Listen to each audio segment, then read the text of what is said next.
नमस्कार. आपल्या सगळ्यांचे सोशल महाराष्ट्र न्यूज चॅनलमध्ये हार्दिक स्वागत. चला वळूया तर एका नवीन बातमीकडे. आजची बातमी. राम जन्मभूमी बाबरी मस्जिद हे प्रकरण न्यायप्रविष्ट असताना काही समाजकंटकांनी बाबरी मस्जिद पाडली.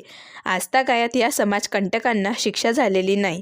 तसेच त्यानंतर मुंबई उसळलेल्या दंगलीची चौकशी अहवाल जाहीर करण्यात आला नाही. याचा आज समाजवादी पार्टीतर्फे जिल्हा प्रशासनाला निवेदन देत जाहीर निषेध व्यक्त करण्यात आला. तसेच मागणीकडे लक्ष वेधण्यासाठी जिल्हाधिकारी कार्यालय परिसरात निदर्शनेही करण्यात आली.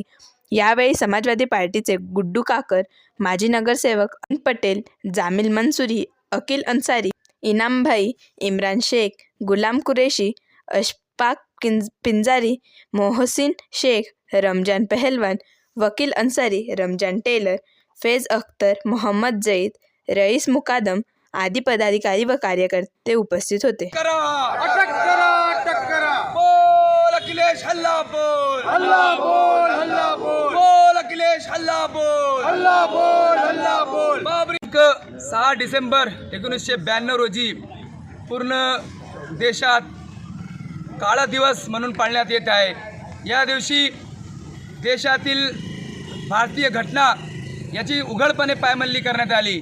सर्वोच्च न्यायालयाचा अपमान करीत समाजकंटकांनी बाबरी मस्जिद शहीद केली. त्यानंतर पूर्ण देशात जातीय दंगली घडून आल्या. या दंगलीत हजारो लाखो निरपराध लोकांचा बळी गेला. करोडो अब्ज रुपयांची संपत्तीची हानी झाली आणि त्यानंतर पूर्ण देशात जातीवादाचे बीज पेरले गेले. त्याचाच परिणाम म्हणून आज सातत्याने देशात नवनवीन धार्मिक मुद्दे उकरून काढण्यात येत आहे. कधी ज्ञानवापी मस्जिद तर कधी संबलची जाऊ मस्जिद. आता त्यांनी पूर्ण देशात किंवा पूर्ण जगात त्या जे श्रद्धास्थान असलेले, प्रत्येक धर्माचे आदरस्थान असलेले अजमेर दर्गासुद्धा त्यांनी त्या वादाच्या भोरात आणण्याचा प्रयत्न केला जात आहे.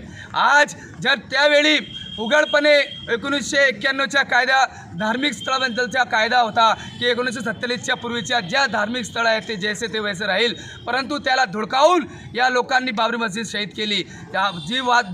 जो प्रकरण न्यायप्रविष्ट असताना त्यांनी जी इमारत तोडली, जी वास्तू तोडली, मुळात त्यांना अटक व्हायला पाहिजे होती, त्यांना शिक्षा व्हायला पाहिजे होती. असं न केल्यामुळे आज प्रत्येक ठिकाणी नवनवीन मुद्दे उकरून आज जातीय तेढ निर्माण करण्याचा प्रयत्न केला जात आहे. देशातील एकता अखंडता बाधित करण्याचा प्रयत्न केला जात आहे.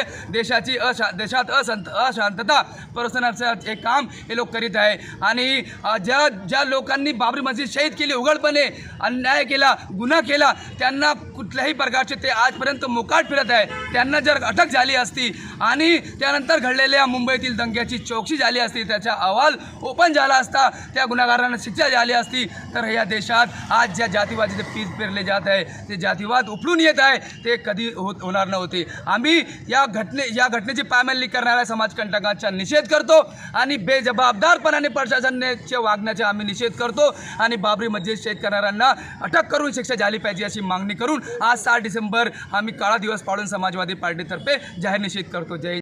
बातमी आवडल्यास चॅनलला लाईक व सबस्क्राईब करा व दररोज अशा नवनवीन बातम्या पाहण्यासाठी चॅनलला फॉलो करा. धन्यवाद.